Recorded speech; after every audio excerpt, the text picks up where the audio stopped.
Hello everybody, my name is Joe Guy and welcome back to Dragon Age Origins. Here we are in camp, where we tend to start these sessions. It's because it's camp, it's home, goddammit. This hill as well, I like this hill. This hill's my home. I have no home, all my family died. Okay, right, there's a few things I need to talk about before we get on the road anywhere. First of all, I went through the codex again, and, most of the entries were, interesting. I read more about the Legend of Calenhad and the First Blight and such like that.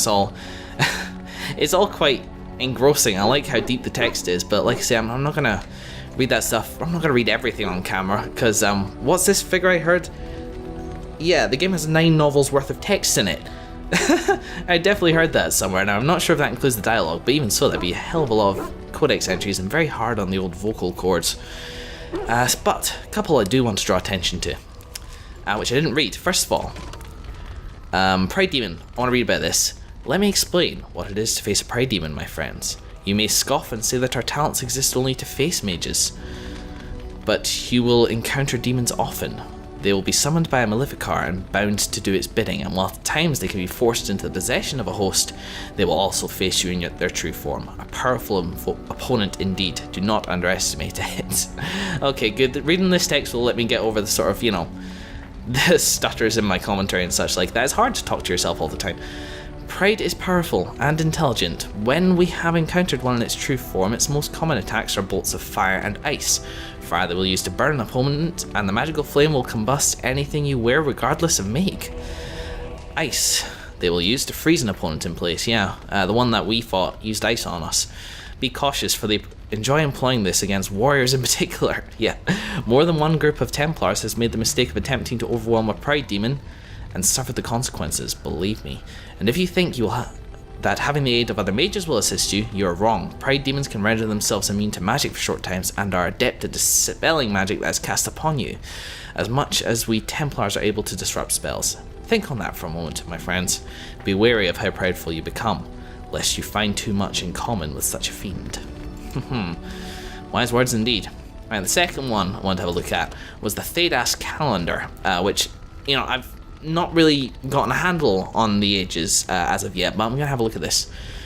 For most good folk, the details of our calendar have little purpose. It is useful only for telling them when the Summer Day Festival will be held, when the snows are expected to begin, and when the harvest must be complete. The taming of the years are a matter for historians and taxmen, and few if pressed could ever even tell you the reason that our current age is named after dragons. It is 930, Dragon Age. Okay, it's Dragon Age, it's the name of the game, but also it is 930 Dragon Age. I noticed when I looked down here at who wrote it, from the Study Theologian by Brother Jenner TV Chantry Scholar 925 Dragon. Now, he may be writing this book in 930. Maybe this means that he was made a Chantry Scholar in 925. However, I read it as sort of the date the book was written. And considering this guy's writing about calendar years, it doesn't really help that he doesn't seem to know the age, the year that he's in. The 30th year of the 9th age since the crowning of the Chantry's first divine. Okay, so the dates are taken, like the dates we use now, at least in sort of British civilization, are taken from a sort of notable holy date.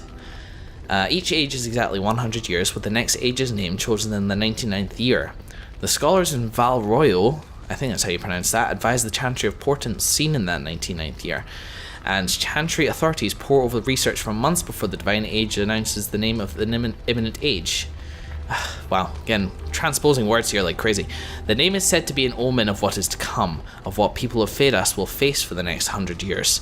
The current age was not meant to be called the Dragon Age. Throughout the last months of the Blessed Age, the Chantry was preparing to declare the Sun Age, named for the symbol of the Elysian Empire, which at that time sprawled over much of the south of Thedas and controlled both Ferelden and what is now Navarra. It was to be a celebration of our Elysian imperial glory. But as the rebellion in Ferelden reached a head and the Battle of River Dane was about to begin, a peculiar event occurred: the Rampage, the rising of a dreaded high dragon. Dragons had been thought practically extinct since the days of the Navarran dragon hunts, and they say that to see this great beast rise from in the frostbacks...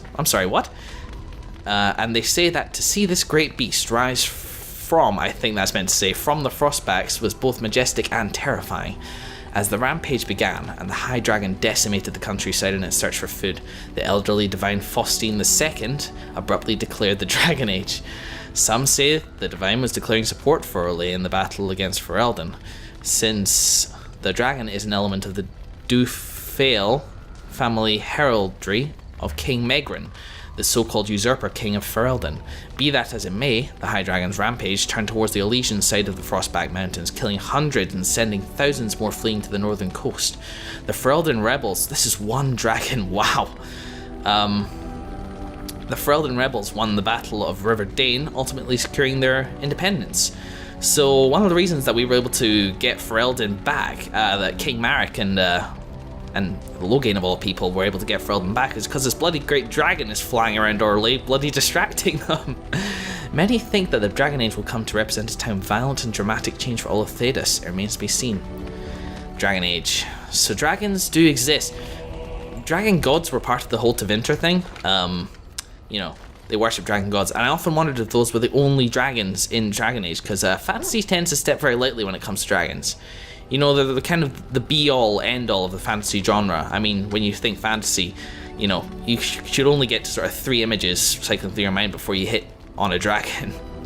So games seem to rarefy them these days, which is kind of good, I like it, but it doesn't seem like they have pussyfoot around it sometimes. Yeah, that's a bad word for it. It was not pussyfoot, sort of build up the climax. That was a rather negative word I should use, that was rather rude.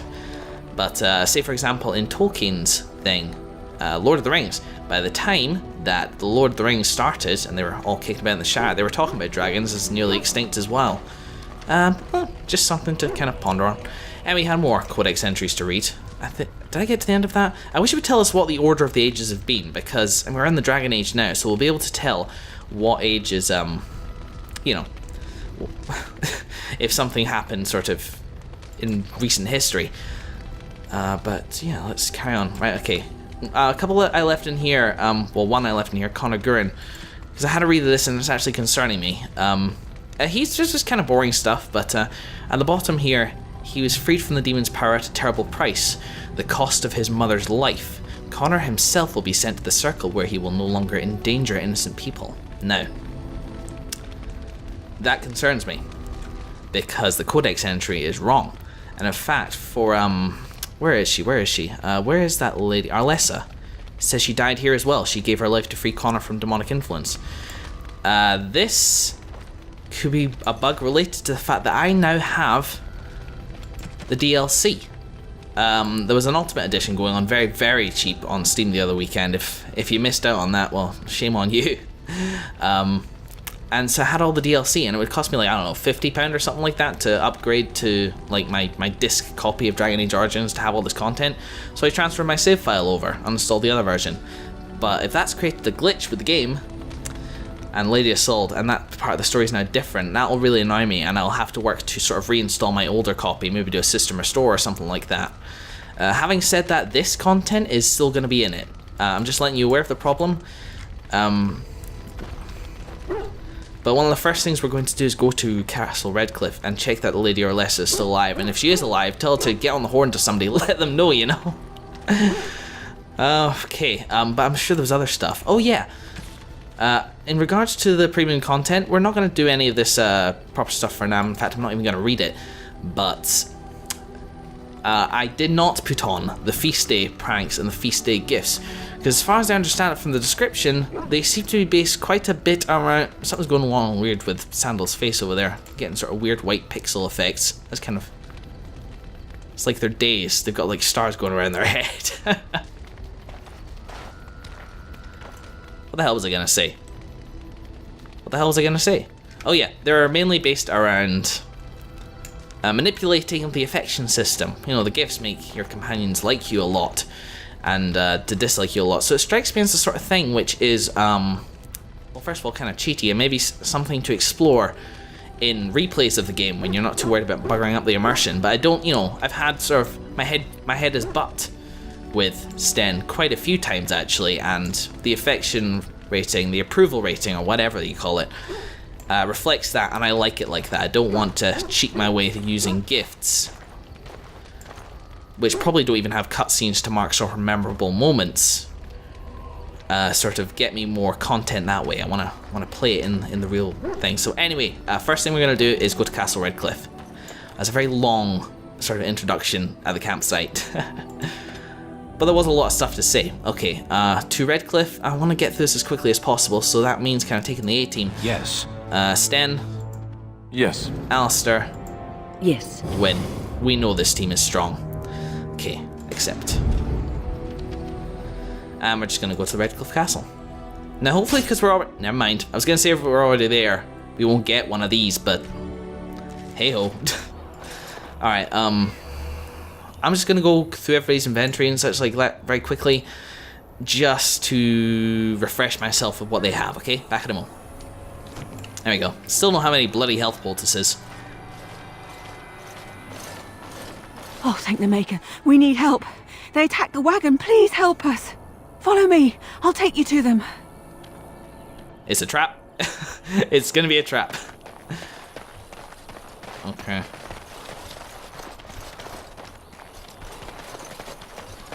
Didn't we hear about something about wagon under attack at the Chanter's board? She's smiling. It's a trap. Draw shit. Draw weapons.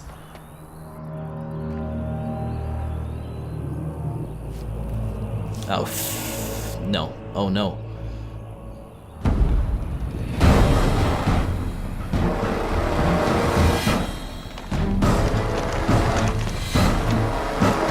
Oh! The Grey Warden dies here!